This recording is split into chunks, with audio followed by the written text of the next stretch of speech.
This is Access Door County, and I am your host, Victoria Cerinich. On today's program, we will learn about the Civil Air Patrol in Door County, and our first guest is Major Hans Shin, who is a group commander. Welcome, Major Shin. Thank you very much. What can you tell us? Describe the history for us of the Civil Air Patrol. Just a little background. The Civil Air Patrol, which is an auxiliary, the volunteer auxiliary of the United States Air Force, got its start in the mid-30s. A lot of aviation was on its upswing in this country at that time, and there were civic-minded pilots and support staff, maintenance personnel, and so on that wanted to help contribute to making the country safer, while at the same time giving them an opportunity to fly. So they pursued through political channels and so on to see if they could establish themselves as an auxiliary of, at that time, the Army Air Corps. And as many of our viewers and you know, the events of the world kind of took precedence because the Civil Air Patrol was founded actually on December 1st, 1941. Just 1 week before Pearl Harbor. Yes, exactly. And with that national and worldwide calamity, the Civil Air Patrol found a place, a niche in the country by performing shore patrols and submarine hunting and search and rescue for downed airmen and seamen and out off the coasts, both on the east and the west coasts. And so we performed quite a few missions during the time of the conflict during World War II. And we're able to sink actually 2 foreign enemy submarines using just single engine, small aircraft, and more or less hand-dropping bombs outside the window. And they were sinking. And from such a very serious foundation with our country and with the U.S. Air Force, which was just begun at the end of World War II as well, what has it evolved to? I understand that now the Civil Air Patrol has an education component, a cadet component, and emergency services. What can you tell us about those? Those three are 3 main missions for reaching out to the community, and aerospace education is our biggest draw when it comes to the youth in our communities and across the nation. That alongside the cadet activities, which are also nationwide and statewide and local, they help bring the students in and the youth in to learn about science and technology, engineering, math, and of course aviation.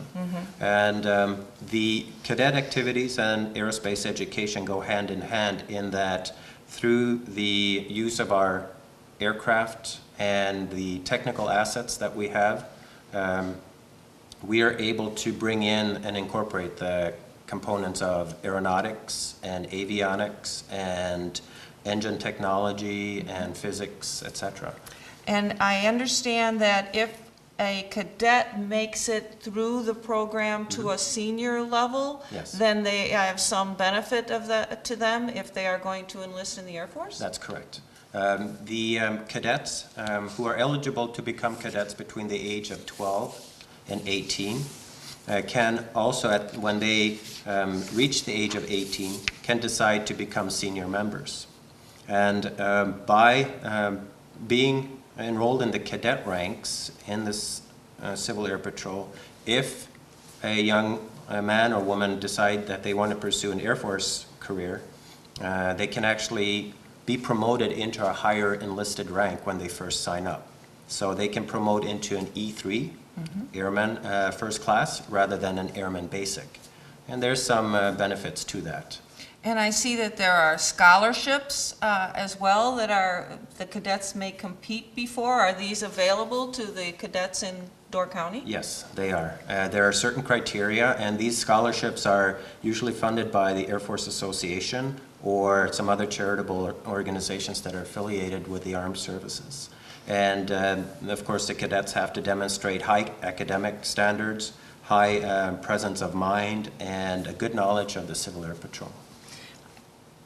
When you are looking to promote this to local residents. One of the things I see is that the Civil Air Patrol is also a 501c3 or a benevolent association. Yes. So the community can get involved if they feel that this is a program that they would like to see, they would like to support with their dollars. That's correct, yes. And so do you have activities that would draw people, a specific event where you do a fundraiser? Yes, we usually during the summer months when we are most active with our flying, etc., we sell brats at the Econo food Yes. brat stand, and that's one way for us to raise funds. Nationally, there is the Wreaths Across America drive, which cadets can participate in by selling wreaths to members of the community. Mm-hmm. And during the Christmas or right around the Thanksgiving holidays and so on, we put these wreaths on veterans' graves. Oh, that's very, Yes. very well done for your organization. Thank you.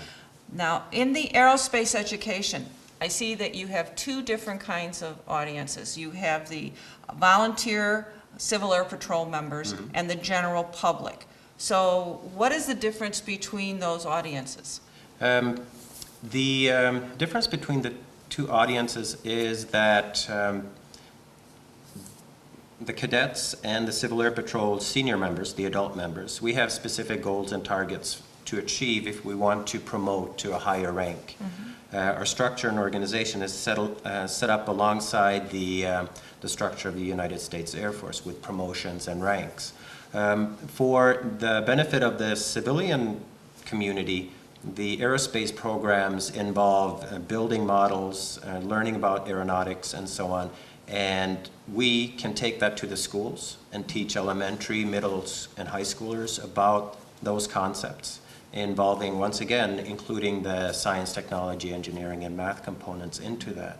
So you work with our nation's educational system. Is that how we learn about it through the UW Extension Office in Yes. Wisconsin? That's correct, yes. And do you have a train the trainer program or a teach the teacher program, or do you directly teach the students? We have a teach the teacher program as well as directly teaching the students. We have what's called an AEM, or an Aerospace Education Mentor Program, and that is for teachers to be enrolled, and when they qualify as an AEM member, they are able to gain access to some teaching materials, some syllabus-based training curriculum and such that can be provided for them by the Totally, CAP. yes.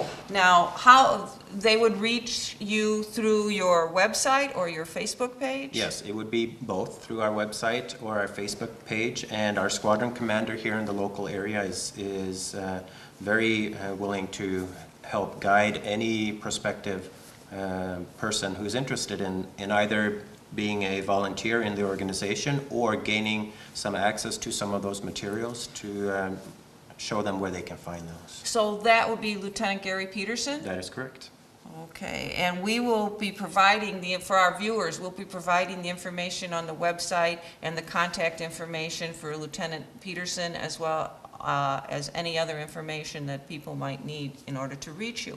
But back to the educators, Mm-hmm. how have you had any programs here in Door County or Kewaunee County? Because I understand it's both counties. Yes, we have not. We are just at the beginning stages of reaching out and expanding our membership to youth between the ages of 12 and 18. So we haven't gotten to that point yet, but we're developing our performance indicators and our targets for our squadron and how we can expand, and that's a natural component of it. So what would be most interesting, where do you think a teacher might be interested, for instance? I mean, I see you have a meteorology component. Yes. The weather is always a topic of conversation. Mm-hmm. What do you think? Have you had an overview of the programs? Primarily, it's the sciences. Mm-hmm. We do have a very strong astronomy program as well, and there the younger members of the squadron were able to build from scratch telescopes, actually. dual lens telescopes, and I think that that would benefit greatly a teacher in his or her teaching environment also for elementary school students. And there are some, we actually have an astronomy facility in Crossroads at Big Creek. Yes. Have you been over there? I have not, no.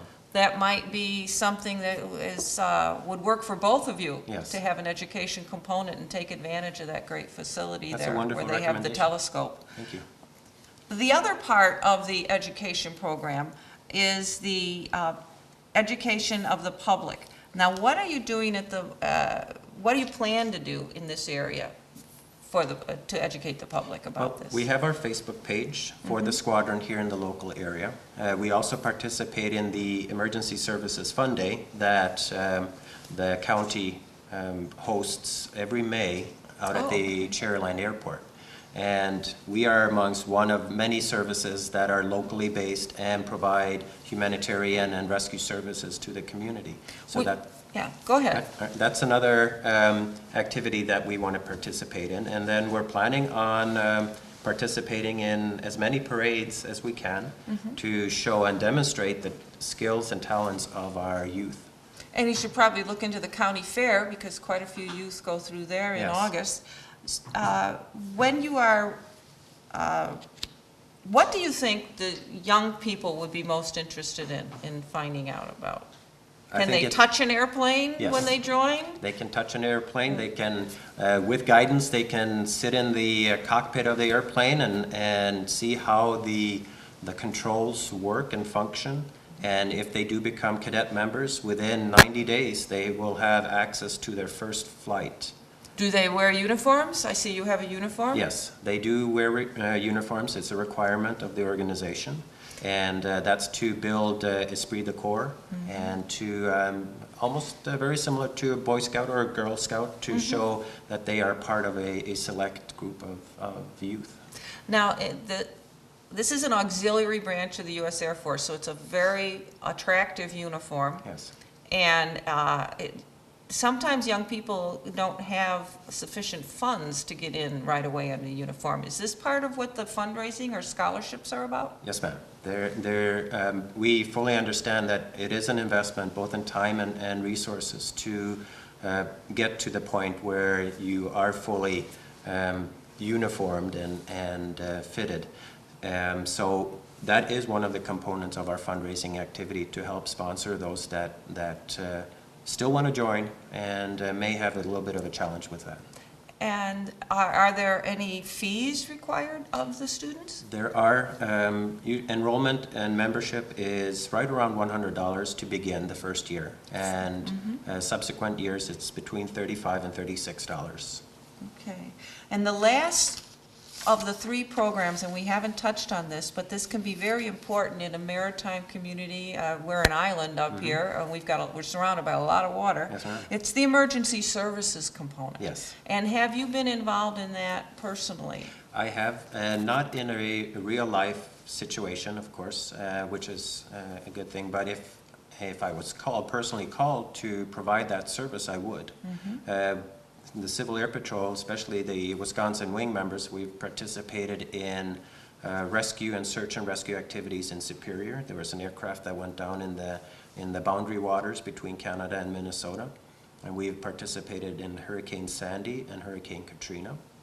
And also on the wing level here within the state, when Lake Delton ruptured. Yeah, it flooded all those homes. The cadets in that region of the state, they participated with sandbagging, and they were able to assemble almost 100,000 sandbags together with the community to help protect some of the communities there. So.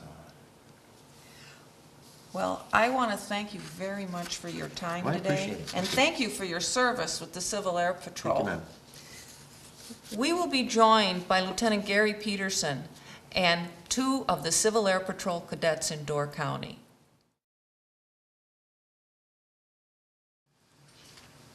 We have been joined for the Civil Air Patrol segment by Lieutenant Gary Peterson. He is the squadron commander of the Civil Air Patrol in Door County. And with him are cadets Liam Herbst Cadet Layla Scharf, and new cadet Morgan Young. Welcome to Access Door County, Lieutenant. Thank you for having us. Can you please tell us something about what the cadet program is and what each of these young people might learn or bring to the program? Certainly. The cadet program is open to any youth from the age of 12 to till the age of 21. They can join from the age of 12 to 18, but then remain a cadet until they hit their 21st birthday. The program is designed to teach cadets aerospace education, almost anything dealing with aviation, space, any type of career that deals with those. We also teach them the Air Force traditions, because we are an auxiliary of the United States Air Force, so they are wearing Air Force uniforms. They drill and learn military drill. We're trying. They also participate in many other various educational functions all year long. Okay. And I see they have the camouflage uniforms on, and Cadet Young doesn't have a uniform. Can you explain how the uniforms are assigned or provided? Certainly. When they join, the Air Force will provide one set of Air Force blue uniforms, similar to what Major Shin was wearing, but without the blue jacket. It's just the shirt and the pants and the hat. The camouflage is either provided by the squadron or by the cadets, and to date we've been able to manage, the squadron's been able to manage finding uniforms to fit them. So, but they wear the camouflage for various outdoor activities. For dress activities, of course, they wear the blues. And when you say the squadron has been able to provide them, that is because of fundraising efforts in the local community? Both fundraising efforts, that has supplied a number of items that we have provided to the cadets. But the Civil Air Patrol as a whole works from one squadron to another to a wing, the various state wings.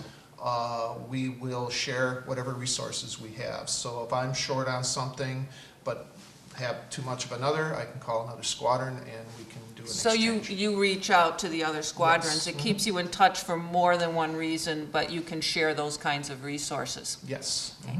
Now, one of the things, we talked a bit with Major Shin about the history and the programs at the Civil Air Patrol, but you brought some devices and some books, and we'd like to learn more about them. Well, I'm going to start on the far end close to you. If Cadet Sharp could please hold up the first book, which is that one there, yes. That book deals with the model rocketry program, which is part of the education process we use, or curriculum that we have for the cadets. The next book is one of the AEX books. This is sort of like an add-on to their main curriculum, and goes into a little bit greater detail with some of the various aircraft systems. Like that one there has satellite on there. There's a picture of a new type of rocket, that type of thing. So AEX stands for? AEX stands for Aerospace Education Excellence. Okay. And that is actually a copy of the second book in the series, so that's why it's AEX2. And then the third one, this one is a book on Introduction to Robotics. So we don't deal just with aviation, we deal with robotics, we deal with electronics, cybersecurity. We have teams that deal, national competitions dealing just with cybersecurity, computer security, things like that. So that's an example there of the robotics book. Okay, now, are these books provided to each cadet, or are they part of a library, so you lend them out and get them back? These particular ones are part of the library, and we'd lend them out and get them back. The cadets are provided with a whole series of books when they join for the both aerospace and leadership. And those are theirs to keep once they join. So there's a regular classroom, or class books. There are class assignments, and this, even though it's extracurricular, it's after school or on weekends, it's like attending another course in Yes, school. very much, yes. We have classes both at the beginning and the end. We usually have two separate classes, one dealing with either leadership or drill, and another dealing with aerospace education, and we have that every week. Oh, so you say the beginning and end of each week? Yes. Each meeting is 2 hours long, and we split it up about 1 hour for one and 1 hour for the other. And where are the meetings held? Meetings are held at the Cherryland Airport here in Door County, right in the airport terminal. We meet from 9 a.m. in the morning until 11 a.m. in the morning every Saturday. The cadets and then the seniors, their meetings are twice a month on the first and the third Saturday. Same place, same time. Well, it's good to know, so we know where to find you when we need you, because emergency services, we might need you. I see you have another book, and then we'll get to the really interesting things. This is actually kind of a larger version of the books that they actually do study. You want to hold it, Cadet? Thank you. This is the aerospace, the journey of flight. Once they get done with the first books that they get, they'll be going into this book, and we're using this book in their more advanced ranks as they work their way through Civil Air Patrol. Okay, thank you. Thank you. So now we can get to the things that are fascinating to me. Where do you want to start, Lieutenant? Well, let's keep it focused on the cadets and aerospace training. Part of space is astronomy, and in the middle here we have one of our 3 Celestron telescopes that we use for teaching astronomy to the cadets. We have the 3 that we have right now, and these are part of what is called a STEM program, and that's science, technology, engineering, and math. There are grants that we can apply for, and we can get these supplies. The first one we put in for was the astronomy. We are now attempting to get the robotics grant right now. So hopefully shortly we'll have a robotics display, that we'll be using to teach the cadets. When you're, excuse me for interrupting, when you're using the telescope, are you teaching celestial navigation? When you say astronomy, you're teaching the position of the stars for? Just general astronomy, because the location of the stars and the constellations, yes, those are used for navigation. And we do, in some of our ground team training classes, talk about how to navigate by the stars. But we also teach this as just a part of the science. Another science program to expand the general knowledge that a cadet might have that help them make decisions on specifics later on. Yes. And so which is the next object that you will tell us about? Cadet Young, could you pick up the large radio, please? Just hold that up. Okay, thank you. Both of these radios are examples of the type that we use for communication, person to person or person to aircraft, while we're doing search and rescue exercises. Major Shin talked about those. During those exercises, we would use these radios for communications between personnel. The cadets also use primarily these, but once they're trained, they can also use the larger radios and even what we call our base stations for communicating with the aircraft. So they do get very much involved with actual search and rescue exercises. And so when you're using the radios, actual exercises, you mean practice ones and actual rescues? Yes, to both. Most of the time we deal with practice. Thank God we have not had any actual search and rescue missions here in Door County in the recent future, or recent past, I mean. hopefully not in the future. I would like to keep them all practice. Yeah. But occasionally it does happen.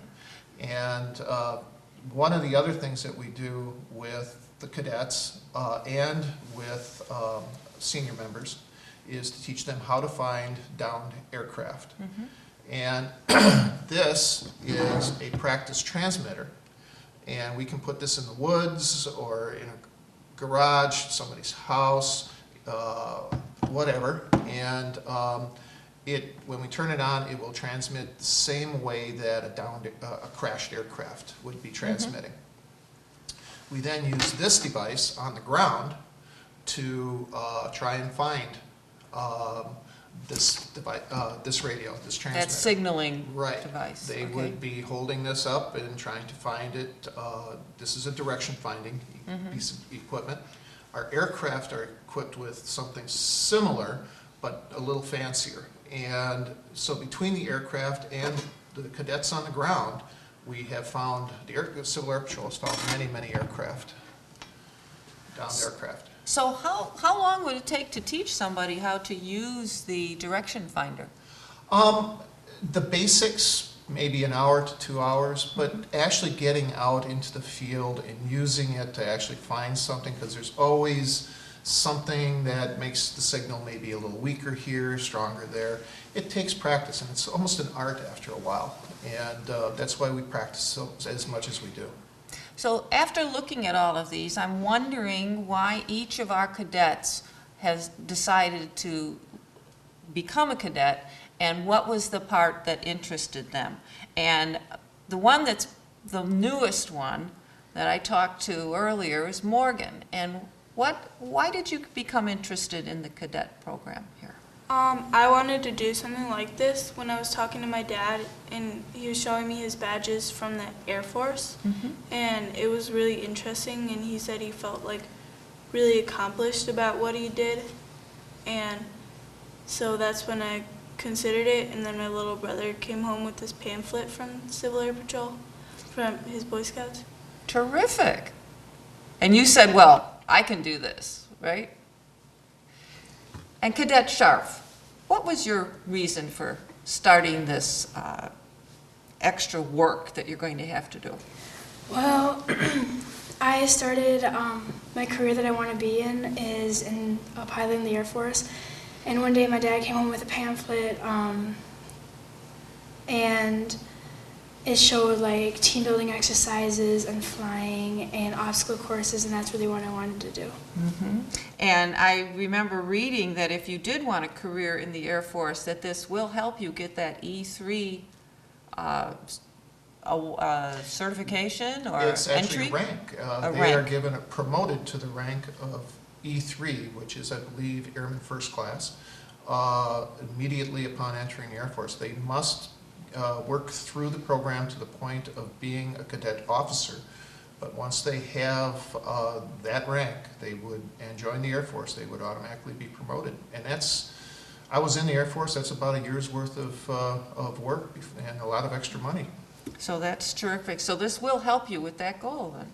Yeah. Thank you. And Cadet Herbst, what was your motivation for joining the Civil Air Patrol in Door County? Well, I'm planning on doing something in science, and one day my mom brought home a pamphlet, and it talked about learning aerospace, and that sounded like a very fascinating field. Thank you very much. Now, let's talk a little bit about airplanes. Okay. Do we get in them when we're in the Civil Air Patrol and the cadets? Do we touch them? Do we fly them? Tell me.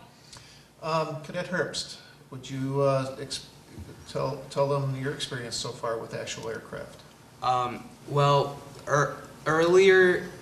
Last year, we got to take an orientation flight where we got to go up in a Civil Air Patrol aircraft, and while in the air, we were allowed to temporarily take the controls. Ooh, I can see you look very pleased with that. Yes, I was a bit frightened because I am afraid of heights. This will be a real challenge for you then. And Lieutenant, what other items can you share with us about the training with the aircraft? Well, we have also taught every one of them how to perform what we call ground handling of aircraft. They've been trained how to marshal aircraft, which is, at directing The aircraft. traffic direction when they're directing, driving parking them. the plane, yes. Okay. They can direct them. They can help park the planes. Let's see. They will be getting more orientation rides. Each cadet is guaranteed at least 5 powered aircraft rides and 5 glider aircraft rides. Their glider's a little tougher. There are none in Wisconsin at this time. We have to go to Illinois, but that is part of the plan, is to get them down for glider rides in Illinois. We also have academies for flight. Cadets who have advanced enough can take this at Oshkosh, here at Oshkosh. In 1 week, they get enough training that possibly they can even solo. They'll be have a solo pilot license within that 1 week. So it's a lot of opportunities. So what else, as we're drawing to a close in our program, is there anything, any special date or any special information that you think we need to repeat or cover for our viewers?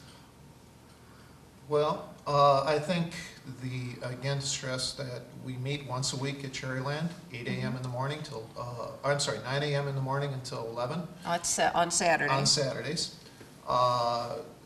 As far as the meetings, we try to also have field trips, that type of thing. We are planning on a trip to Oshkosh to the EAA Museum next month.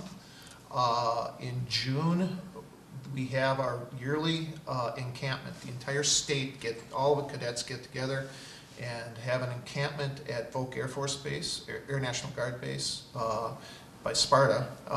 And they're there for an entire week and learn many, many things during that time. So from there, the sky's the limit. So if any of our viewers, whether it's the adults who might want to volunteer to help, because I saw we talked about that earlier with Major Shin, or the young people that might want to get involved, they should go to the website, which we're going to provide on the screen, Yep. or they can call the UW Extension office at 746-2260. Any other contact information that we They need to can share? call the airport. Anybody at the airport be more than willing to direct them, Okay. or they can call me directly. My phone number is 495-8415, and I'd be glad to answer any questions that anybody might have. Well, thank you very much, Lieutenant Peterson. Thank you, Cadet Herbst, Cadet Young, and Cadet Sharp. You have been watching Access Door County, and I am your host, Victoria Cerinich. Today's guests with the Civil Air Patrol of Door County have really given us an insight into this new program for our viewers. Access Door County is carried exclusively on the Sevastopol Cable TV channel 986. Thank you for watching.